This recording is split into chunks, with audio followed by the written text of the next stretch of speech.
comes if you're tired of telling your toddler, don't throw food, don't throw food, don't throw your sippy cup. If that's you, today I'm going to share with you 4 things you need to consider to improve this behavior.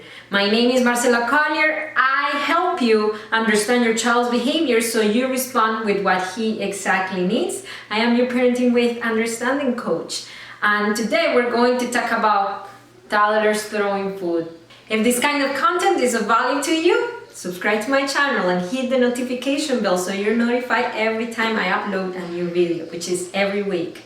If you've been following me for a while, you know that every single behavior communicates a need. So when your toddler is throwing food, yes, he is communicating a need to you, and I'm going to help you reveal it today. Number 1, consider their attention span. I was talking to a mom last week and then she was saying, in my Hispanic culture, we expect all the family to eat together, and then my toddler, my 2-year-old, after 5 minutes he just wants to get down. How do I get him to stay on the table because he just starts throwing food? Consider their attention span. A child's attention span is about 3 minutes per year of age. So if they are throwing food, if they're already asking you to get down through their behaviors, they're 2 years old and they're done after 6 minutes, that might be about the time that they're ready to get down.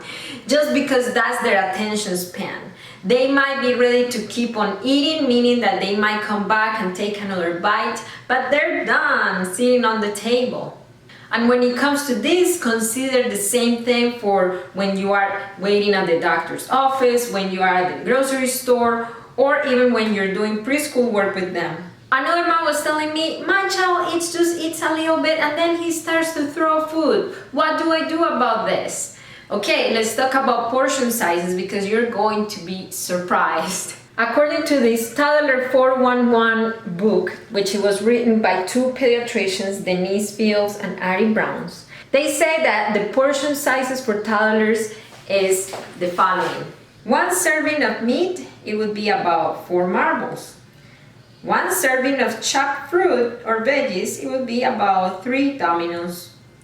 1 serving of cooked pasta or rice, it would be about a ping pong ball. 1 serving of cheese, it's about 2 dice.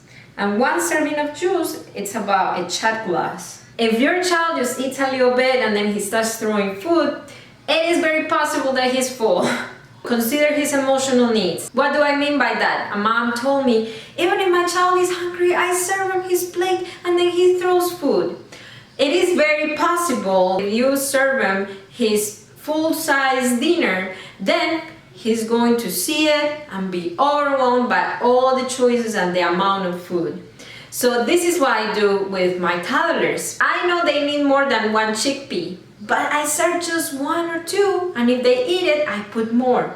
That is going to meet that need. Remember, every behavior is the communication of a need, so that meets that need of feeling overwhelmed because they have too many choices, they see way too many things, and it's going to allow them to eat without feeling overwhelmed. So if they eat it, I just put a little bit more, especially when I'm trying new foods.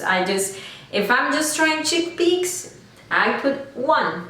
And if they eat it, I put another 1, and then until they don't want any more. Number 4, consider sensory needs.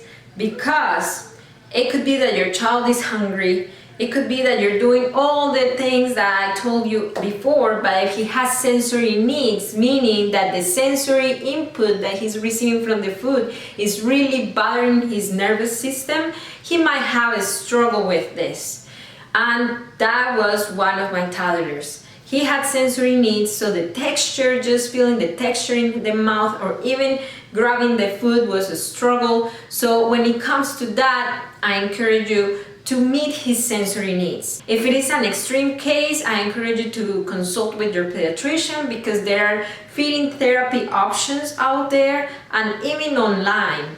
And another thing is, if it is not an extreme case, I encourage you to help him with his sensitivity. So for example, if he likes crunchy texture, then use that as an advantage. So instead of serving him a saggy zucchini, you could make zucchini chips and they're crunchy. So just work with the way that they tolerate texture in their mouth. If you're dealing with picky eaters, I actually did 4 things to help my really picky eater eat without me feeling that he was not getting enough, without me feeling that he was going to bed hungry. If you want to know how I did this, I encourage you to go to this video and you're going to see there 4 things that I do to help my child eat without feeling pushed to eat. Do you have a picky eater? Comment below and I see you here.